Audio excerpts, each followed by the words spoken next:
Saludos a todos y todas, bienvenidos al primer episodio de Neuro English, el podcast para aprender a hablar inglés. Hoy voy a estar presentando un segmento llamado Storytime, en el que simplemente voy a leer fragmentos de obras que se encuentran en el dominio público para que se pueda crear esa asociación entre una buena pronunciación y la palabra.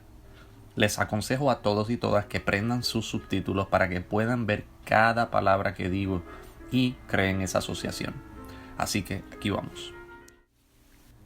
La obra de hoy es La Metamorphosis de Franz Kafka. One morning, as Gregor Samsa was waking up from anxious dreams, he discovered that in bed he had been changed into a monstrous verminous bug. He lay on his armor-hard back and saw, as he lifted his head up a little, his brown, arched abdomen divided up into rigid bow-like sections. From this height of the blanket, he saw that it was ready to slide off completely. He could hardly stay in place. His numerous legs, pitifully thin in comparison to the rest of his circumference, flickered helplessly before his eyes. What happened to me? He thought. It was no dream. His room, a proper room for a human being, only somewhat too small, lay quietly between the four well-known walls.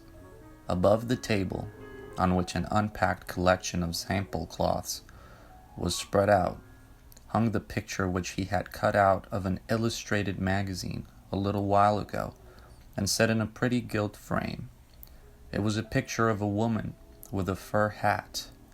She sat erect there, lifting up in the direction of the viewer a solid fur muff, into which her entire forearm disappeared.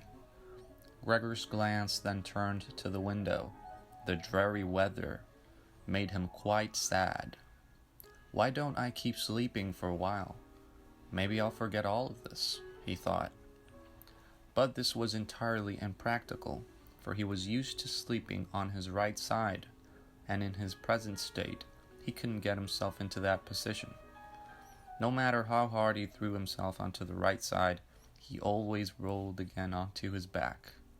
He must have tried it 100 times, closing his eyes so that he would not have to see his wriggling legs. He gave up only when he began to feel a light, dull pain in his side which he had never felt before. Oh God, he thought, what a demanding job I've chosen. Day in, day out, on the road. The stresses of trade are much greater than the work going on at head office. And, in addition to that, I have to deal with the problems of traveling, the worries about train connections, irregular bad food, temporary and constantly changing human relationships, which never come from the heart. To hell with it all. He felt a slight itching on the top of his abdomen. He slowly pushed himself on his back, closer to the bed. Bueno, si quieren saber cómo termina la historia, les aconsejo que lean el libro La Metamorphosis por Franz Kafka. Tremenda obra. Muchas gracias por escuchar. Sigan practicando su inglés y los veo la próxima aquí en Neuro English.